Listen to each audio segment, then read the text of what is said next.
Good afternoon. Good afternoon. That's kind of loud. I'd like to welcome each of you to our wonderful and thank you for joining us for the special occasion of the grand opening of the Community Center. I'd like to welcome our distinguished guests and our visitors and community members. We are very excited about the opening and the possibilities that this community center will bring to our community and to our city. It is my pleasure to bring to the podium Councilwoman Kathy Graziano, who will bring greetings and a welcome for this afternoon.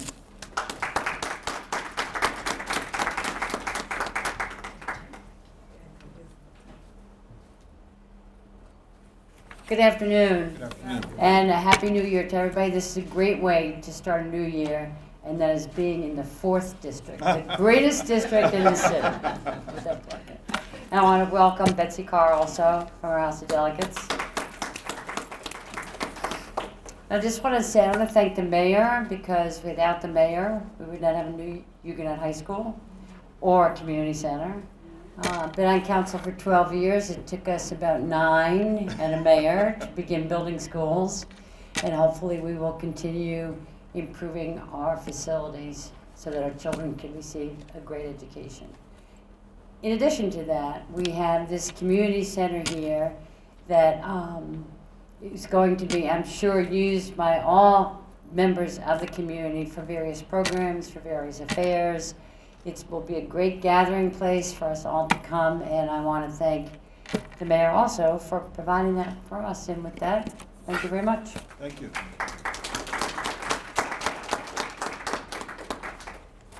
Thank you, Councilwoman Graziano.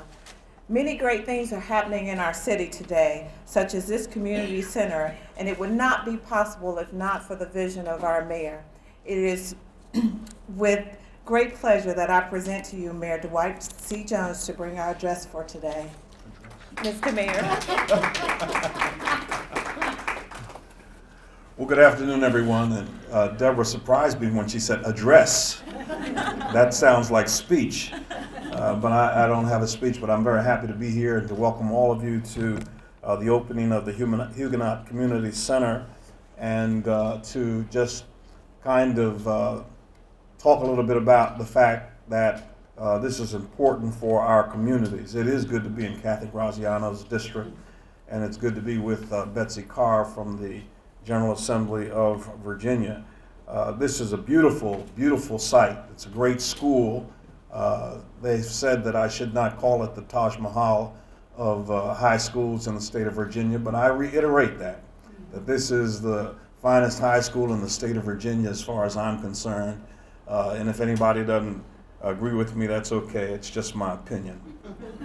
But I think that this addition is a very welcome addition to Huguenot, this community schools initiative here at this site. And what we've tried to accomplish by building these community centers is to have hubs of academic achievement, personal wellness, and family and community stability. When we began building schools, we built 4 during my administration, we wanted to find a way to maximize the use of school buildings. We wanted schools that were not just open during the school day, but we wanted schools that were open late into the evening so that they could be utilized by the community for things that include education, but other things that will help them in their lives. And so we recognize that a lot of things go into educating kids, but no one thing in particular makes or breaks the educational enterprise. But this community school initiative brings a holistic approach to addressing the needs of young people in the communities that they are a part of. And so what we want to do is bring services into these community site centers, and we want these services to make a difference in the lives of the families of the people who live in this community. It's a collaborative effort. It's an effort with the schools and with community partners.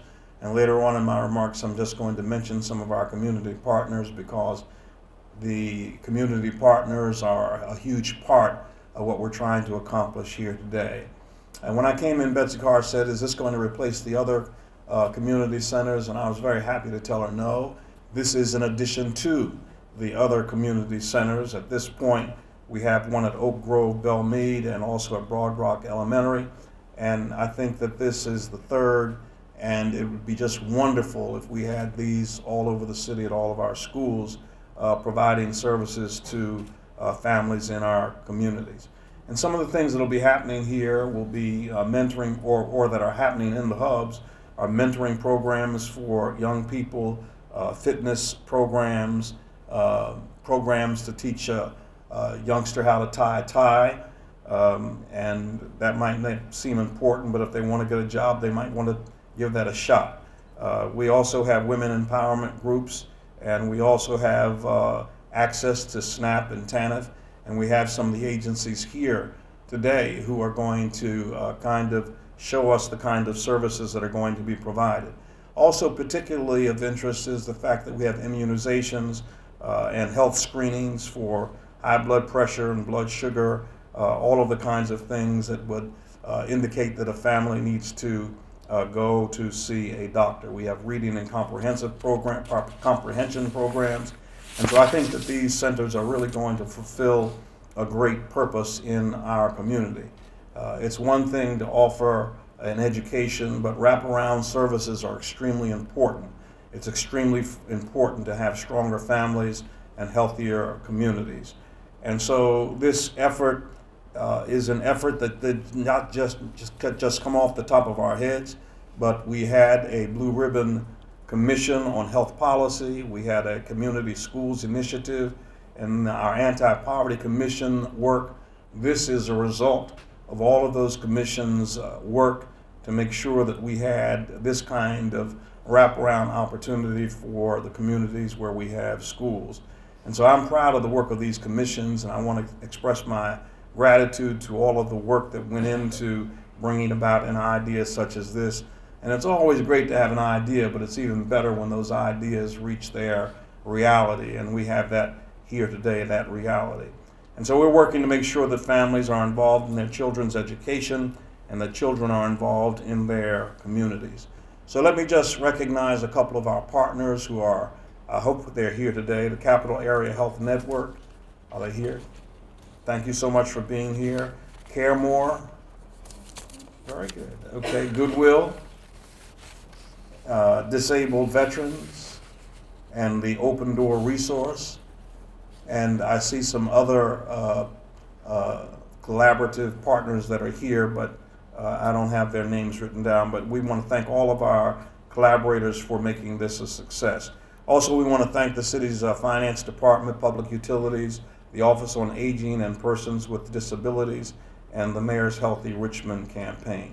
This is great because this means that the school now is not just for the kids who go to Huguenot, but it means that the people who live in this community have access to this wonderful, beautiful facility after hours, and they can get services that will not require them to come all the way down to 9th and Broad. So thanks, and let's get on with cutting a ribbon. Is that what's next? No, or am I done? We are going to cut the ribbon, Mr. Mayor. All right. I just wanted to say, to echo what the mayor said, and just recognize Don Summers with Capital Projects. Without his group, this whole project would not have been possible. And to thank my staff from Human Services, Michael Winborn, and the rest of the staff who's out there in the back for making this event possible. And as the mayor said, we're going to cut the ribbon. Let's help and count back from 5. 5, 4, 3, 2, 1. There you go. It's open. Mike Winborn, I'm here, Department of Human Services. The way the community center is set up is we have offices, and we decided to identify them office 1 and 2. If, say, the DAV, one of the care providers wanted to come over and utilize an office for a day, then we would identify an office for them to use for that day so they can see clients to do whatever they need to do with their clients. Through this door, you're actually going to have the medical side of the community center. This is where someone from the community may come in and see a physician's assistant or a nurse practitioner and say, hey, I need some services. Through Medicare and Medicaid, they'll be identified here what they may need. A nurse practitioner or a physician will examine them in one of our fabulous exam rooms. As you can see here, we have an examination table. We also have a phlebotomy chair here. for blood work. We have all the utilities needed for someone to get medical services right here in the community center. Great. Say someone from human resources, human services, or someone from the city may want to come over, utilize the facility for training. Or say Ms. Graziano has a meeting with her citizens. These are the podiums that actually go inside of the classrooms. So you can talk from the podium, the desk will be set up. We have Wi-Fi throughout the building if you notice, so you can bring your laptops over and do it.